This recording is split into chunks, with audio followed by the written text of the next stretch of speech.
চিলেকোঠা 230 থেকে ভাইয়ের একদিন প্রতিদিনে তোমাদের আমি। আজ আমার জীবনের এক অলৌকিক গল্প শোনাবো তোমাদের। তখন আমি চাকরিস্থল কিরিবুরুতে। একদিন রাতে স্বপ্ন দেখলাম বিশাল এক হল ঘরে লালপাড় শাড়ি পরা এক মহিলা মাইকে সবাইকে দীক্ষা দিচ্ছেন। আমি হলঘরের শেষ প্রান্তে বসে। হঠাৎ উনি দূর থেকে জিজ্ঞাসা করলেন, দীক্ষা নিবি? আমি মাথা নাড়িয়ে বললাম না। উনি বললেন, কেন? আমি বললাম, আমরা লোকনাথ বাবাকে ভালোবাসি। এর পেছনে একটা গল্প আছে, পরে বলবো। যাই হোক, উনি আমার কথা শুনে বেশ রেগে গেলেন। অত দূর থেকে আমায় চড় মারলেন, বললেন, নিবি না? আমি তখনও বললাম না, নেব না। তারপর দেখি উনি একদম আমার সামনে দাঁড়িয়ে, হাতে একটি শান্তিনিকেতনের ছোট্ট সাইড ব্যাগ, একটি পান, একটি সুপুরি। আমি অবাক বিস্ময়ে তাকিয়ে আছি। উনি খুব মিষ্টি হেসে বললেন, আমি তোকে পরীক্ষা করছিলাম। এরপর বেশ কয়েক বছর কেটে গেছে, স্বপ্নের কথা আমি ভুলেও গেছি। হঠাৎ করে বাবা অসুস্থ হয়ে পড়লেন। আমি এলাম বেলঘরিয়ায়। আসার আগের দিন পড়ে গিয়ে বেশ ব্যথা পেলাম পায়ে। ওই অবস্থাতেই আমি কলকাতায় চলে এলাম। ট্রেনে পা ফুলে ঢোল। ভাই হাওড়ায় এসে আমার পা দেখে হা হা করে উঠল।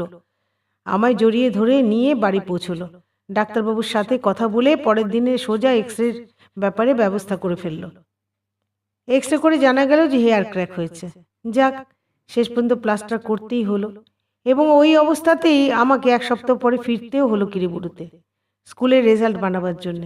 ঘর থেকে বেরোবার সময় সকালবেলায় বাবা বললেন, মা, তোমার সাথে কি আর আমার দেখা হবে? বুকের ভেতরে উথাল পাথাল হয়ে দুমড়ে মুচড়ে গেল। বললাম, কেন হবে না বাবা? আমি এক সপ্তাহের মধ্যেই ফিরে আসছি। না, বাবার সাথে আর আমার দেখা হলো না। শেষ সময় পৌঁছলাম। পায়ের প্লাস্টার বরফের জলে ভিজে যাওয়াতে ওটা খুলতেই হলো। অগত্যা ভাই ওই অবস্থাতেই আমায় নিয়ে ডাক্তারবাবুর কাছে গেল। প্রচণ্ড ভিড় থাকায় আমরা বসে আছি। হঠাৎ ভাই বলল, দিদি, গঙ্গার ধারে না একটা মন্দির আছে, যাবি? আমি বললাম, চল। মন্দিরে গিয়ে আমি হতবাক। স্বপ্নে যাকে দেখেছিলাম সেই তার ফটো। আমি ভাইকে বলাতে সবাই দৌড়ে এলো।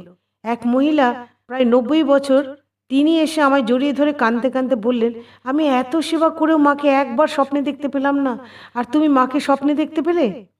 ভাই সাথে সাথেই সেই ফটো আমায় কিনে দিল, সঙ্গে কিছু বই আর ধূপকাঠি। তিনি কে ছিলেন জানো? তিনি হলেন আনন্দময়ী মা। ওই ছবিটাই দিলাম তোমাদের জন্যে।